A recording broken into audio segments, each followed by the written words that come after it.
Dios os bendiga. Vamos a seguir con el estudio de la plenitud del Espíritu Santo en concreto. Lo dejamos el viernes pasado, vamos a continuar este viernes. Y luego siempre, como tenemos costumbre, pues las preguntas que pueda haber las dejamos para allá, para el final. Entonces, retomamos lo que estuvimos viendo. Dios, el Espíritu Santo, es decir, que el Espíritu Santo es Dios. Hablando de su plenitud, la plenitud del Espíritu se cumple en cada creyente cuando está completamente rendido al Espíritu Santo. La plenitud del Espíritu Santo, lo que es la llenura del Espíritu Santo, eso viene a ser cuando realmente el individuo, el creyente, está rendido a la voluntad de Dios. Es lo que estábamos hablando y seguimos hablando. Es decir, no es una experiencia apoteósica, no sé, full de emociones, ¿no? Que pueda haberlas, pero no es la cuestión. La cuestión es que realmente el individuo experimenta la llenura del Espíritu Santo cuando está rendido al Señor. Esa es la cuestión. Entonces, siempre pedirá y el Señor le dará. Eso no implica que la persona sea necesariamente perfecta, porque entonces nadie se puede ser lleno del Espíritu. No se trata de intentar ser mejor de lo que somos, ¿eh? Se trata sencillamente de querer serlo, de querer agradar a Dios. Es esta voluntad dirigida también por el Espíritu de querer agradar a Dios, la que Dios contempla, y Dios siempre da la plenitud de su Espíritu a esa persona que realmente quiere agradarle. De eso estamos hablando. Entonces, eso es así porque el Espíritu Santo, como ya hemos visto, mora en el cristiano. Acordémonos que antes de Cristo, quiero decir, antes de Hechos 2, mejor dicho, el Espíritu estaba con los creyentes, pero no estaba en los creyentes. Pero a partir de Hechos 2 y por Hechos 2, el Espíritu mora en el creyente, resultando entonces en una condición espiritual en la cual el Espíritu Santo controla y dota de poder al individuo. Es así como, ¿poder para qué? Poder para hacer la voluntad de Dios, poder para vencer el pecado, poder para realmente vivir una vida que agrade a Dios. Si os dais cuenta, eso poco tiene que ver con experiencias raras, menos aún circenses, ¿no? De caerse al suelo y de, como dicen, este está borracho del espíritu, dicen, ¿no? Y ahí aparecen estos tristes hermanos que están por ahí revolcándose por el suelo o riéndose a carcajada limpia o formando una especie de circo. Cash Luna es experto en enseñar estas cosas, por ejemplo, ¿no? Pero esto no es la voluntad de Dios. Eso no tiene nada que ver con la plenitud del Espíritu Santo. La plenitud del Espíritu Santo siempre es para buscar el agradar a Dios. Amén. De la misma manera que nunca podemos imaginar a Jesús lleno del Espíritu Santo como estaba siempre y haciendo ese circo, ¿verdad que no? No lo imaginamos, no nos cabe en la cabeza. Pues de la misma manera los cristianos no somos llamados a experimentar cosas raras, sino realmente a agradar a Dios. Y no ser piedra de tropiezo para los demás, no dar malos testimonios a los demás. Entonces, mientras que pueda haber varios grados en la manifestación de la plenitud del Espíritu y grados en el poder divino, el pensamiento central en la plenitud es que el Espíritu de Dios es capaz de operar en y a través del individuo sin obstáculo, cumpliendo la voluntad perfecta de Dios para aquella persona. Este es el motivo. La plenitud del Espíritu Santo es para que Dios haga su voluntad, su perfecta voluntad en el individuo y a través del individuo. Esa es la meta, ese es el motivo. Y esa es la convocatoria también, porque somos convocados a eso. Entonces, el concepto de la plenitud del Espíritu es sacado a la luz en un número de referencias en el Nuevo Testamento, ahí lo vemos. Es ilustrado preeminentemente en Jesucristo, quien, de acuerdo a Lucas 4:1, como ya acabo de decir, era continuamente lleno del Espíritu Santo. Eso de continuamente es importante entenderlo, porque es la voluntad de Dios que continuamente estemos andando llenos del Espíritu Santo. Es decir, no es una experiencia única, sola y para siempre, la plenitud del Espíritu, sino que es algo que tenemos que ir renovando constantemente, porque Dios lo ha dispuesto así. O sea, el Espíritu Santo mora en nosotros, pero eso no significa que la expansión de su poder sea siempre la misma. Y su poder será, siempre cuando hablamos de poder es para agradar a Dios, acordémonos de eso, siempre estará ahí fuerte en la medida en que nos propongamos y queramos agradar a Dios y no queramos ser vencidos por nada que nos haga apartar de la voluntad de Dios. Entonces, Juan el Bautista tuvo la experiencia excepcional. Sabemos que Juan el Bautista fue el último de los profetas del Antiguo Testamento, ahí lo dice en el Evangelio de Juan, y por tanto también tuvo la experiencia excepcional de ser llenado con el Espíritu desde que estaba en el vientre de su madre. Eso lo vemos en Lucas 1:15. Y ambos, su madre Elizabeth y su padre Zacarías, fueron temporalmente llenos del Espíritu. Eso lo vemos en Lucas 1:41 y 67. Fueron excepciones que confirman la regla, porque fue lo excepcional. Normalmente los creyentes del Antiguo Testamento no eran llenos del Espíritu Santo, porque el Espíritu Santo no moraba en los creyentes, sino con los creyentes. Eso es importante recalcarlo y siempre tenerlo presente. Ejemplos están aún dentro del molde del Antiguo Testamento, en el cual la plenitud del Espíritu era una obra soberana de Dios que no estaba al alcance de cada individuo. En otras palabras, si a alguien se le hubiera ocurrido decir, Señor, lléname de tu Espíritu en el tiempo del Antiguo Testamento, no hubiera sido una oración contestada. ¿Por qué? Porque el Espíritu Santo aún no había venido, como vino en Hechos 2, para morar en los creyentes. Había que respetar los tiempos. Aún Cristo no había dado su vida en la cruz. Aún Cristo no había consecuentemente resucitado y no había sido consecuentemente ascendido, ¿verdad? Comenzando con el día de Pentecostés, sin embargo, toda la multitud fue llena con el Espíritu Santo. El día de Pentecostés me estoy refiriendo a Hechos 2. En la iglesia primitiva, el Espíritu de Dios llenaba repetidamente a aquellos que buscaban la voluntad de Dios, como en el caso de Pedro. Eso lo vemos en Hechos 4:8. El grupo de cristianos quienes oraban por valor y el poder de Dios, Hechos 4:31, y Pablo después de su conversión, Hechos 9:17. Ahí vemos experiencias que no tienen que suponer una afirmación de que eso tenía que ser consecuentemente así a lo largo de la historia de la Iglesia, porque no ha sido así. Fueron experiencias muy concretas, siempre entendiendo que el libro de Hechos, más que un libro doctrinal, es un libro histórico. O sea, nos habla de hechos, justamente el libro se llama así, hechos que ocurrieron en la época apostólica, no todos los hechos, pero sí algunos lo suficientes para entender que Dios se movía de una manera excepcional a través de sus apóstoles, los apóstoles de Cristo, muy importante eso, que eran los 12 más 1, 13, ¿verdad?, con Pablo, los apóstoles de Cristo, y tampoco vemos testimonio en Hechos 2 de todos y cada uno de ellos, sino solamente de los que vemos, ¿verdad? Mayormente de Pedro, de Juan, también de Pablo, etcétera, pero no vemos de otros porque sencillamente ese libro no lo recoge. Lucas no mencionó eso en su libro, pero insisto en esto, el libro de Hechos es un libro mayormente histórico, entonces es muy complicado sacar doctrina de ahí cuando es algo que va dirigido a entender lo que estaba ocurriendo en aquellos instantes y que no necesariamente se tuvo que repetir a partir de que los apóstoles dejaron de vivir, porque murieron o durmieron, como lo quieras, pero ya cuando ya desaparecieron de la escena, no es lo mismo ni muchísimo menos. Entonces, este es el punto, por eso lo vemos, sí, en Hechos 4, Hechos 9, etcétera, vemos todas estas experiencias, pero que fueron evidentemente experiencias que genuinamente ya no se volvieron a repetir, fueron para aquel tiempo, para aquellas personas, para aquel momento.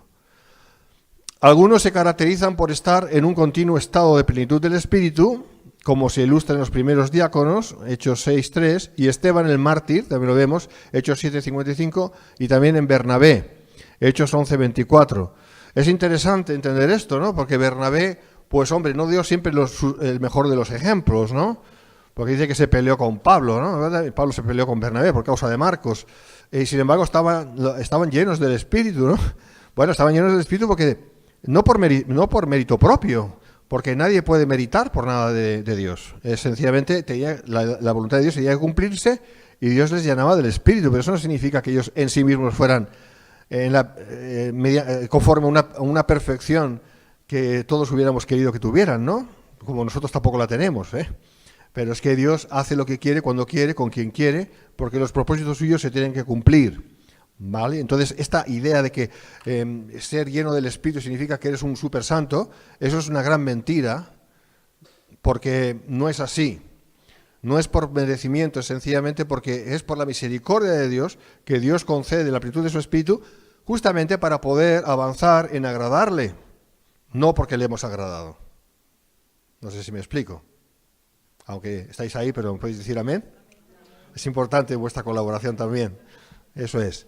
Para que no se vea que es un monólogo esto, porque no lo es. Aquí hay hermanos que están, aunque no salgan en pantalla, pero están aquí escuchando.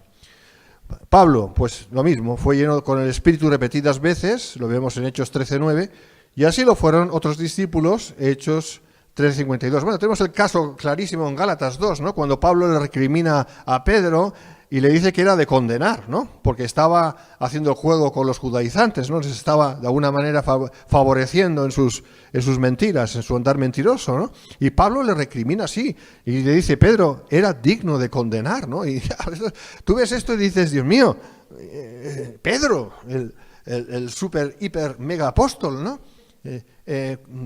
Algunos dicen el primer papa. No fue papa de nada. Aunque estaba casado y seguramente tendría hijos, pero eso es otra historia. No papa de Roma. ¿Y cómo es posible, ¿no?, que Pablo dijera eso de él? Bueno, porque eran personas humanas, hermanos. Es que todos somos humanos. Los que somos humanos y seguiremos siendo humanos hasta que luego cambiemos de condición, según Dios quiera, pero eso ya tendrá que ser en la glorificación. Y no sabemos realmente lo que seremos luego, pero seremos hombres exaltados, eso sí, sabemos, pero hasta ese punto seguimos siendo humanos, por muy cristianos que seamos, ¿verdad? Con nuestras imperfecciones. Así que esto es de ánimo, porque si alguno piensa que por ser cristiano ya tiene que ser absolutamente perfecto, pues claro, se frustra, porque con que ve que no lo consigue. Pero tenemos el buen mal ejemplo de aquí, o sea, apóstoles que tampoco eran perfectos, ¿no? No eran perfectos. Y sin embargo, ¿por qué? Porque eran humanos, Porque eran humanos. Y por tanto, tanto ellos como nosotros siempre dependientes del Espíritu Santo. ¿Amén? Bien. Entonces, siguiendo con la enseñanza, en cada caso solamente los cristianos rendidos a Dios fueron llenos con el Espíritu. Eso sí, hay una condición, rendirse a Dios. Porque claro, uno puede decir, no, a mí me gusta ser como soy, con mis imperfecciones, y si tengo que pecar, pues peco, porque al fin y al cabo, con que soy imperfecto, pues claro, ¿qué se puede esperar de mí, no? Si soy imperfecto, pues peco, y ya sabemos que todos pecamos, o sea, eso no es ninguna cosa extraordinaria, Pero aquí estoy hablando de esa actitud casi prepotente que algunos sí pueden tener o tienen, ¿no? Que no lo dicen con estas palabras, pero sí, esa actitud está ahí, ¿no? Algo así como, yo soy como soy, los demás me tienen que aceptar como soy, porque es que soy así, y como que Dios también me tiene que aceptar así, porque yo soy así. Y entonces, claro, con esa actitud lo que están diciendo es, yo voy en primer lugar, ¿no? Yo voy en primer lugar, y los demás tienen que ponerse a la cola de mí. Claro, eso no deja de ser una soberbia. Con esa actitud, alguien puede pensar que Dios puede darle la llenura del Espíritu Santo a ese creyente. Estoy hablando de creyentes, Pues no va a ser que no. ¿Por qué? Porque si bien ese creyente es tan como humano, tan imperfecto como cualquiera de otros creyentes que también son imperfectos, los creyentes que son llenos del Espíritu no tienen esa soberbia o no actúan conforme a esa soberbia, porque imperfectos somos todos y eso no es el problema. El problema es cuando mantenemos una soberbia. ¿Y qué dice la palabra? Dios resiste al soberbio y da gracia al humilde. Esa es la cuestión. Entonces, no se trata aquí de ser más o menos perfectos, o más o menos buenos, o más o menos no sé qué. Se trata de ser humildes. Y esa es una elección siempre. Siempre elegimos, y podemos elegir ser soberbios, o podemos elegir el camino de la humildad, que es el camino de la rendición. Primeramente a Dios, y luego a los hermanos delante del Señor, ¿verdad?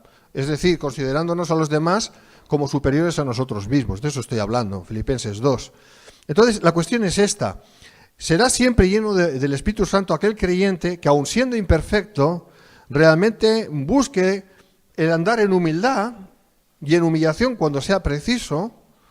Porque Dios, esa es la voluntad de Dios, llenar del Espíritu ese tipo de creyentes. Ahora, los creyentes que no andan en esa humildad, sino que andan en todo lo contrario, por mucho que pidan, no serán llenos del Espíritu, porque ¿cómo Dios va a llenar del Espíritu a un mal hijo? A un mal hijo, porque eso es el mal hijo delante de Dios.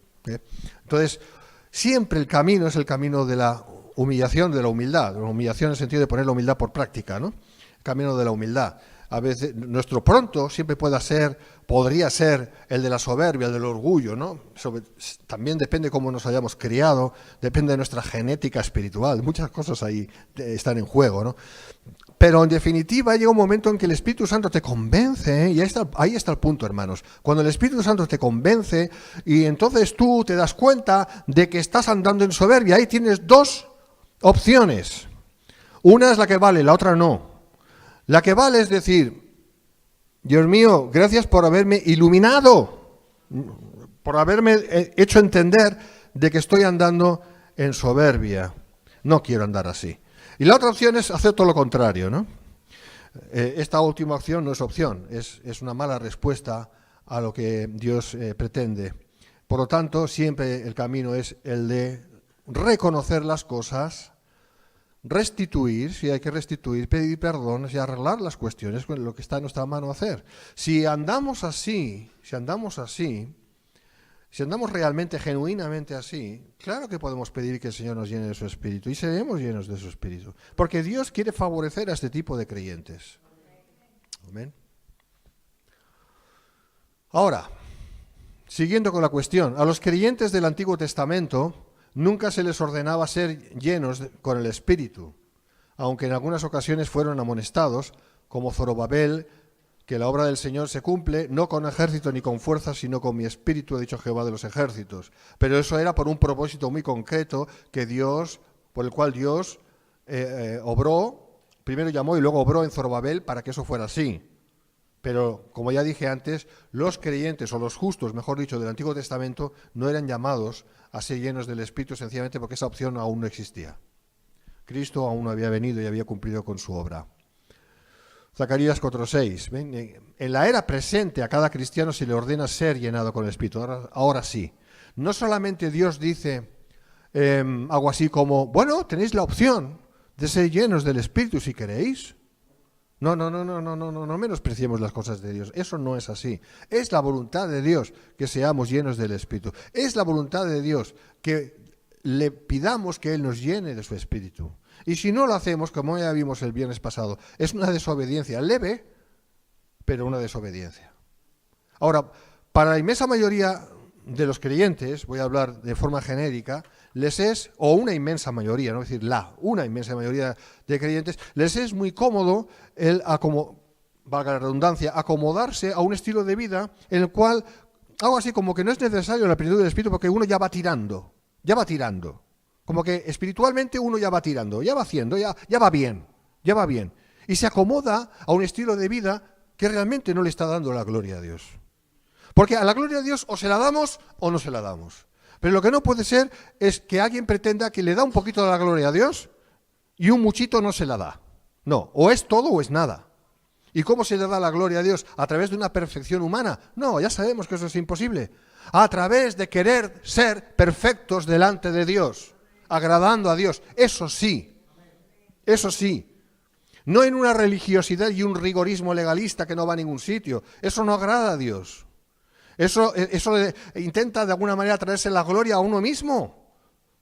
Qué bueno soy, que he meritado, que soy fuerte en el Señor.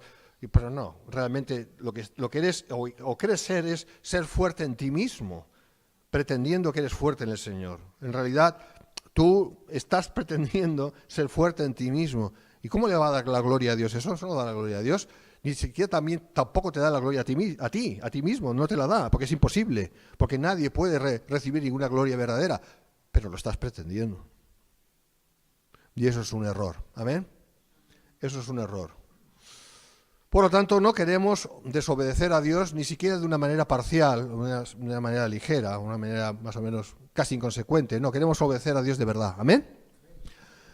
Por eso en Efesios 5:18 la palabra de Dios dice, no os embriaguéis, con vino en lo cual hay disolución, antes bien sed llenos del Espíritu Santo. Claro, esos son uno de los versículos que han cogido estos falsos maestros para enseñar que uno tiene que estar como borracho del Espíritu, ¿no?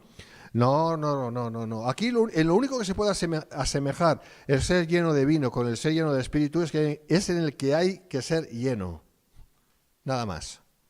Pero todo el mundo sabe que ser lleno de vino o de alcohol produce un efecto muy diferente, muy contrario incluso a lo que es el ser lleno del Espíritu.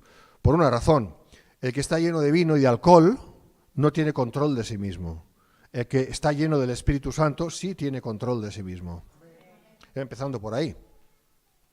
Porque uno tiene que tener control de sí mismo para poder agradar a Dios. O si no, ¿de qué manera podemos agradar a Dios fuera de un control? Porque si estamos en nuestra posesión de todas nuestras facultades, en total posesión de nuestras facultades, es decir, si somos cuerdos a todos los efectos, ¿verdad? Y llenos del Espíritu Santo, podremos obrar, pero si no estamos cuerdos, por mucho que tengamos del Espíritu, ¿cómo vamos a poder obrar conforme a la voluntad de Dios?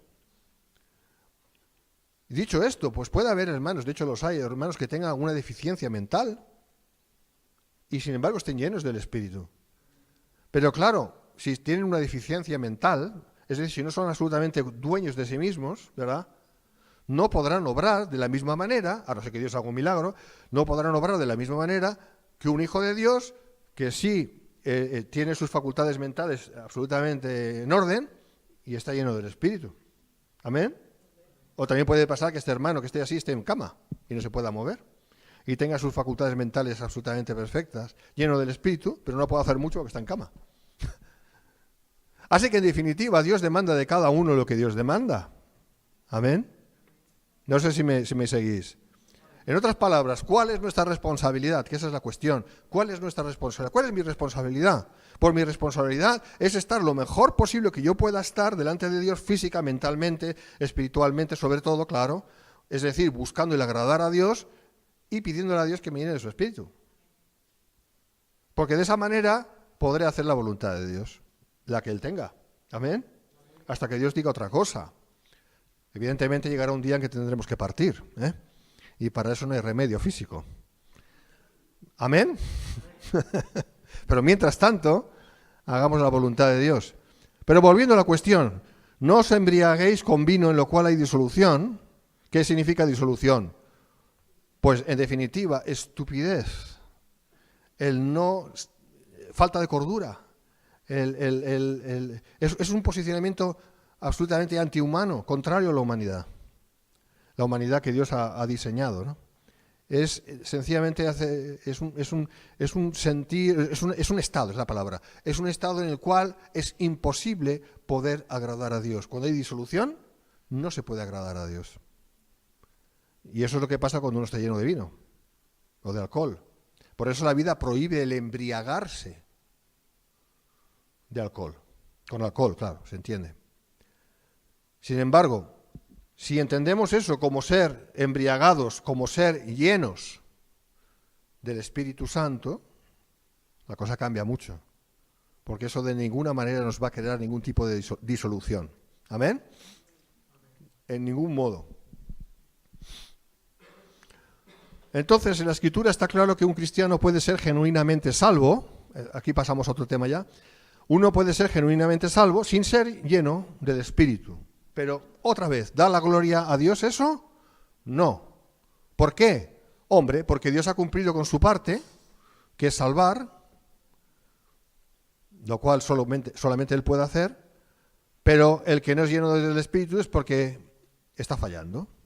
Porque es la voluntad de Dios ser lleno del Espíritu. Por lo tanto, estamos fallando. Si no somos llenos del Espíritu, estamos fallando. ¿Hay alguna razón o motivo por el cual eso no se está cumpliendo? Y siempre tendrá que ver eso con, o bien falta de información, falta de doctrina, que también puede ser, o lo más común es por falta de obediencia. Porque el cristiano que anda en obediencia puede pedir y le dará al Señor la llenura del Espíritu Santo. Por lo tanto, uno puede ser salvo sin andar en la plenitud del Espíritu Santo, pero no es eso lo que Dios quiere. La plenitud del Espíritu también puede ser contrastada con la obra hecha de una vez y para siempre, que es cumplida en el creyente cuando éste es salvo.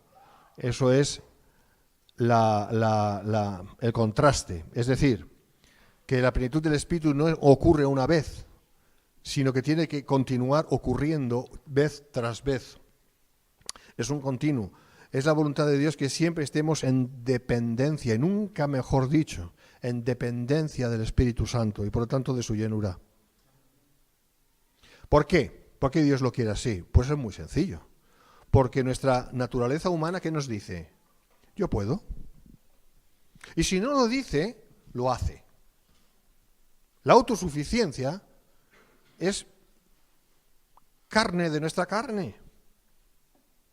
Es producto o consecuencia, como lo quieras ver, depende cómo lo quieras ver, del ángulo que quieras ver, de la naturaleza caída, de la naturaleza pecaminosa también. Lo propio del ser humano es decir, yo puedo. Y claro, no vamos por ahí diciendo yo puedo, aunque algunos lo disfrazan con aquello de todo lo puedo, en Cristo que me fortalece. No, pero eso queda muy bien. Pero en realidad lo que están diciendo no es lo que experimentan, porque no es en Cristo que les fortalece, es que ellos buscan el fortalecerse a sí mismos. Y eso no agrada a Dios, eso no le da ninguna gloria a Dios, claro que no. Así que no es la voluntad de Dios que andemos en autosuficiencia, fíjate, autosuficiencia, aunque siempre vamos a tener la tendencia, pero es la voluntad de Dios que busquemos siempre la suficiencia en Él. ¿Cuál es el otro extremo? Yo no hago nada si Dios no lo hace. Y por ahí tienes a muchos cristianos vagos, flojos, porque siguen esperando de alguna manera, o al menos eso dicen, que Dios les llene y les haga moverse cuando uno se tiene que mover. Así que ahí está el equilibrio. Uno tiene que moverse, no en autosuficiencia, sino en la fe de que Dios va a dar lo necesario para que tu movimiento sea conforme a su voluntad. Si te das cuenta, eso es un andar en fe. Y el domingo que viene, si Dios quiere, estaré hablando sobre lo que es andar en el Espíritu. Y no voy a decir ahora mucho de eso, porque entonces, ¿verdad? Pero tiene que ver con esto, con andar en fe. ¿Y qué es fe? Fe es creencia de que Dios va a hacer lo que solo puede Él hacer en la vida de uno, pero claro, cuando uno también se dispone. Estoy hablando de la fe cotidiana. O sea, el andar en Cristo es un asunto de fe. Y las cosas ocurren porque le creemos a Dios y Dios va por delante siempre, claro. Igual que iba con los judíos, con Israel por el desierto, ¿verdad? Siempre la nube iba delante, ¿verdad? Entonces Dios siempre va por delante y nosotros podemos espiritualmente ver esa nube, estoy hablando en términos metafóricos, claro, porque nosotros no vemos, pero sabemos que Dios va por delante y confiando, ¿verdad? Andamos confiando de que Dios va a abrir todo aquello que se tenga que abrir y cerrar todo aquello que se tenga que cerrar, de manera que podamos andar por el camino que tenemos que andar. ¿Eso es autosuficiencia? No. Podría parecerlo, quizás, pero no lo es. ¿Por qué? Porque evidentemente hay una absoluta dependencia del Espíritu Santo. Andando así a full, eso es la plenitud del Espíritu. Eso es andar conforme a la plenitud del Espíritu. Lo demás es circo. Pero no nos interesa el circo, ¿verdad que no? Lo que nos interesa es la verdad. Y seguimos, la plenitud del Espíritu, si bien puede ocurrir en el momento de la salvación, ocurre una y otra vez en la vida de un cristiano consagrado y debería ser una experiencia normal de que los cristianos tuviesen esta constante plenitud del Espíritu. Yo es lo que estaba diciendo y me quedé en el tintero. ¿Por qué Dios quiere que sea así? ¿Por qué Dios quiere que sea algo que tengamos que perseguir constantemente? Justamente por esa misma razón, porque Dios quiere que seamos dependientes, no de nosotros mismos, de nuestra insuficiente autosuficiencia, ¿verdad? Sino que seamos dependientes de su poder. Por eso Dios lo ha hecho así, de que nosotros tengamos que continuamente pedirle a Dios, Señor, lléname de tu Espíritu, lléname de tu Espíritu. Y parece algo reiterativo, y de hecho lo es reiterativo, porque hay que hacerlo, pero es la voluntad de Dios. De la misma manera que tenemos que seguir orando por cosas y cosas, de la misma manera que comemos todos los días, que todas las noches dormimos, espero que sea así, y que todos los días tenemos que beber líquido, y que todos los días tenemos que hacer un montón de cosas, porque unas sí y otras no. Porque las cosas naturales sí las tenemos que hacer y lo vemos como normal, pero las espirituales ya como que nos cuesta un poco entender. Pues quizás porque no estamos entendiendo ese principio, de que el ser humano ha sido creado para andar en suficiencia, no propia, sino de Dios. Y de lo que Dios da en lo natural y también, con mayor motivo, en lo espiritual. Entonces, el hecho de que la plenitud del Espíritu es una experiencia repetida se hace notorio en el tiempo presente del mandamiento en Efesios 5:18, que dice, sed llenos del Espíritu. En realidad dice, manteneos siendo llenados por el Espíritu. Es lo que dice literalmente en el griego. O sea, sed constantemente llenos del Espíritu. Es algo que tiene que fluir. De ahí que el Señor dijo que de su interior correrían ríos de agua viva. Si te das cuenta, no está hablando de lagos de agua viva, que lo podía haber dicho. Lagos, un lago, ¿verdad?, de agua cristalina. No, son ríos. ¿Qué pasa? ¿Que al Señor le gustaban más los ríos que los lagos? No, es que no tiene nada que ver con eso. Ya sabemos. Es sencillamente una manera de exponer un principio. Es la voluntad de Dios que el Espíritu circule. Yo no sé cómo funciona esto, ni tú tampoco, creo. ¿Cómo es eso que el Espíritu circula? Pero bueno, la palabra de Dios dice que el Espíritu nadie sabe ni dónde viene ni a dónde va, ¿verdad? Hay misterios ahí. Pero los misterios no nos tienen que hacer de ninguna manera dudar, ni tampoco quedarnos apocados, sino todo lo contrario, porque aún en la dificultad de entender las cosas, confiamos en Dios. De la misma manera que los discípulos tuvieron que aprender a confiar en Jesús cuando estaban en la barca y la barca se iba a pique. ¿Verdad? Y el Señor estaba durmiendo. Y en lo natural dices, ¿cómo es posible? ¡Qué falta de juicio! Porque en lo natural juzgaríamos así. ¿Cómo es posible que se esté hundiendo, casi se hunde la barca y aquí el que puede parar las cosas está durmiendo? Pues porque estaba cansado, claro. Por eso dormía. Hacía bien. Y en un momento dado despertó y le dijo a los vientos, ya, dejad de molestar. Y se calmó todo. Y ya está. Se acabó. Porque Dios tiene su tiempo en todo y ahí nos está mostrando la palabra, nuestra dependencia de Dios. Que en los momentos más complicados, normalmente siempre vienen las soluciones más reales. Pero son las que Dios concede. Amén. Así que manteneos siempre llenos del Espíritu Santo. Seguimos. La plenitud del Espíritu no es, por tanto, una experiencia que sucede una vez y para siempre. No es correcto llamarla una segunda obra de gracia, como algunos la llaman, puesto que ocurre una y otra vez. Por lo tanto, no es una segunda, es una tercera, una cuarta, una quinta, una sexta, y todas las que sean necesarias, por lo que estoy diciendo, por el principio de dependencia de Dios. Por ese principio. Indudablemente la experiencia de ser llenado con el Espíritu por primera vez es muy fuerte en la vida del cristiano y puede ser un hito que le eleve la experiencia cristiana a un nivel nuevo. Pues yo me acuerdo que 15 días convertido y yo recibí la plenitud del Espíritu Santo y fue una experiencia impresionante. Pues sí. Empecé a hablar en lenguas ahí. Yo creo en hablar en lenguas. Yo creo que eso es para los cristianos. Y eso edifica a los cristianos.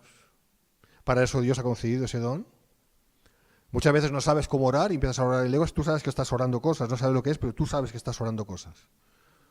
Y cuando no oras en lenguas, pues entonces ¿cómo vas a orar si no sabes cómo orar? Es complicado. Así que Dios nos da ese don. Y hay que ejercitarlo, como todas las cosas.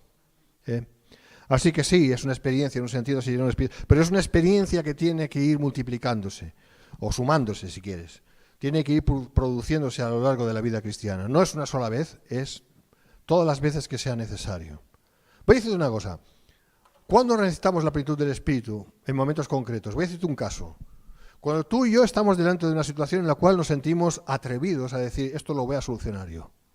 Pues quizás ahí necesitamos decir, Señor, lléname de tu Espíritu, para saber si tengo que hacer eso que creo que puedo hacer, o realmente más bien me tengo que quedar tranquilo, esperando que tú muevas ficha. ¿Te das cuenta? Porque sí que hay veces que Dios quiere que hagamos cosas directamente, otras veces no. ¿Y cuándo sabemos cuándo sí y cuándo es no? Pues tenemos que saberlo. Y la manera de saberlo es cuando el Espíritu Santo nos guía, ¿verdad? Y eso no nos habla de plenitud del Espíritu, yo creo que sí. Porque un cristiano que no está lleno del Espíritu, ¿cómo el Espíritu le puede hablar? ¿Cómo el Espíritu le puede dirigir? ¿Cómo el Espíritu le puede influir? Si no te gusta la palabra hablar, ¿cómo el Espíritu le puede influenciar, le puede influir, le puede, de alguna manera, no determinar, pero casi, dar seguridad de algo en concreto? Pues no va a poder ser. Como Dios no envió un ángel, y eso no ocurre, ¿verdad? A mí no me ha ocurrido hasta ahora. Puede ocurrir, pero no es la norma. Sabemos que el Espíritu Santo, que Dios quiere guiar al cristiano y lo hace sobre todo a través de la plenitud del Espíritu. Porque para eso es la plenitud del Espíritu. Claro, si no, ¿para qué es? ¿Para solamente alabar a Dios? que está bien, pero es para algo más que eso, ¿no? O es algo además que eso, quiero decir.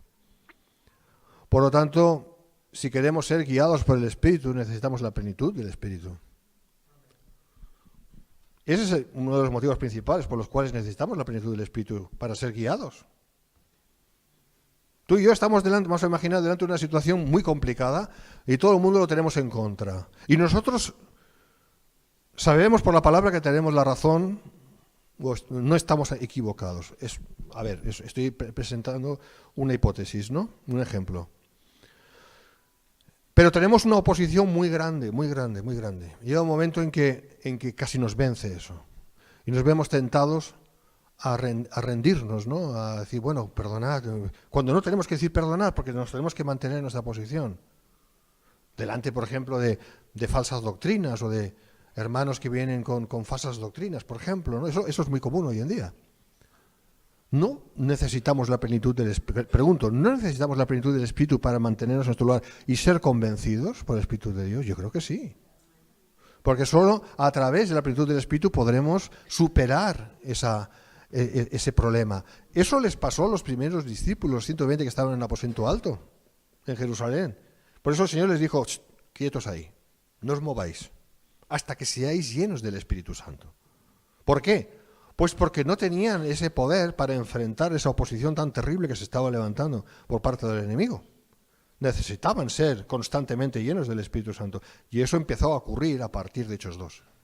¿Amén?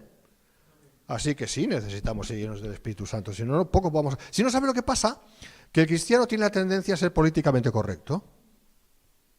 Así siempre queda bien.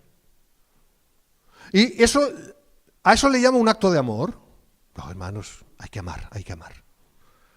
Y hay que amar, para ellos significa ser condescendientes con cualquier cosa.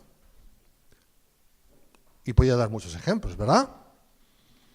Y la ley actual me impide poder hablar con claridad. Pero no es por falta de ganas. Pero yo podría decir muchas cosas que son absolutamente deplorables desde el punto de vista moral de Dios, por supuesto, ¿verdad?